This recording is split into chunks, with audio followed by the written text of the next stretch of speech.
जय हस्तीमल जी का सवाल है, इन्होंने टाटा टेली सर्विसेज इसके बारे में पहले भी सवाल पूछा था, अब उस पर अपडेट चाह रहे हैं। ये कह रहे हैं कि आपने कहा था 70 के नीचे जाने पे दिक्कत होगी, तो अब आज का जो बंद भाव है वो 71.60 का है। 70 अभी टूटा नहीं है, लेकिन पहले से ये डर रहे हैं। इन्होंने पूछा है कि क्या 70 टूट जाएगा, अब करना क्या है इनको? मेरी समझ ये कहती है कि टाटा टेली सर्विसेज का जो 60 से रन शुरू हुआ है, ये रन खत्म नहीं हुआ है। रन फिर से आने के लिए 200 डीएमए निकालना होगा। इस चीज को ध्यान से सुनिएगा। 70 के नीचे क्यों बताया तो वो समझाता हूँ, लेकिन 70 के नीचे वैसा कुछ ट्रेडिंग स्टैंड पॉइंट से खत्म होता है, उससे ज्यादा कुछ नहीं। अभी इसमें रैली आने के लिए 80-81 के ऊपर ही, 80-82 के ऊपर ही रैली फर्दर आएगी। लेकिन इसका जिस तरह का पोजीशन है ना, 60 टू 80 का जो 85 का रन है, ये बहुत स्ट्रॉन्ग रन है। ये इतनी आसानी से नहीं खत्म होना चाहिए। मैंने आपको 2 चीजें बताई और अभी फिर से रिपीट करूँ। अगर आप बहुत कंजर्वेटिव ट्रेडर हैं तो 69-70 के नीचे क्लोज होने पे आपको अपना रिस्क कंट्रोल करना चाहिए। लेकिन अगर आप एग्रेसिव ट्रेडर हैं तो मैंने आपको 60 के नीचे ही बोला होगा, 70 के नीचे नहीं बोला होगा। ये भी बहुत क्लियर है। आज भी वही भी मेंटेन करता हूँ, कल भी वही मेंटेन। तो अगर आप बहुत कंजर्वेटिव इन नेचर हैं तो आपके लिए 69 के नीचे रिस्क मैनेजमेंट स्टार्ट हो जाना चाहिए। लेकिन आप बहुत एग्रेसिव हैं तो इस पैटर्न का खराब होने के लिए 60 के नीचे ही क्लोज होना होगा। इस चीज का आपको ध्यान रखना है। तो आपका रिस्क टेकिंग एबिलिटी आपका स्टॉप लॉस डिफाइन करेगा।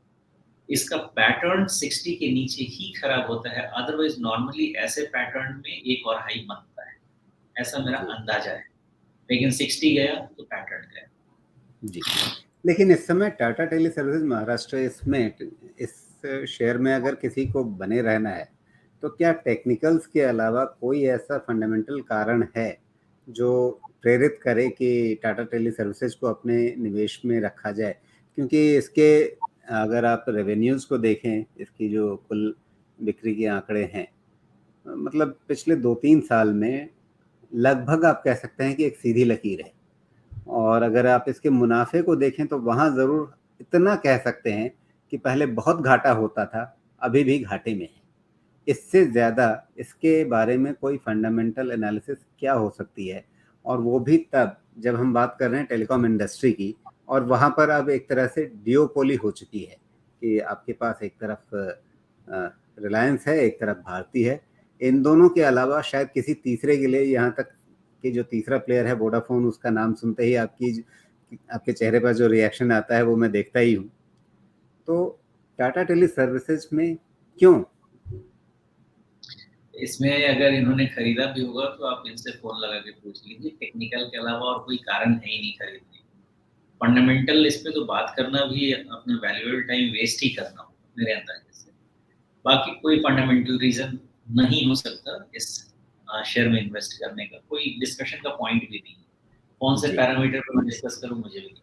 इसके साथ सिर्फ एक अच्छी बात है, और वो ये है कि इसके साथ टाटा ये नाम जुड़ा हुआ है। इसके अलावा इस कंपनी में और कोई अच्छी बात फिलहाल इसके कामकाज को देखते हुए नहीं लग रही है। और फिलहाल ये लगता है कि टाटा ग्रुप ने भी टेलीकॉम पर अब मान लिया है कि हम इस रेस में नहीं हैं। तो वैसी हालत में फिर आप इस शेयर में क्यों हैं, ये आपको अपनी तरफ से एक बार सोचना चाहिए। और जैसा सुमित जी ने कहा कि टेक्निकल के अलावा कोई कारण नहीं हो सकता है। और अ, ये भी अपने आप में, अगर आप ट्रेडिंग वाले पैटर्न को फॉलो करते हैं तो एक कारण हो सकता है, लेकिन अगर आप एक निवेश के नज़रिए से सोचते हैं तो फिर शायद आपको पुनर्विचार करना चाहिए अपने इस सौदे या निवेश के बारे में।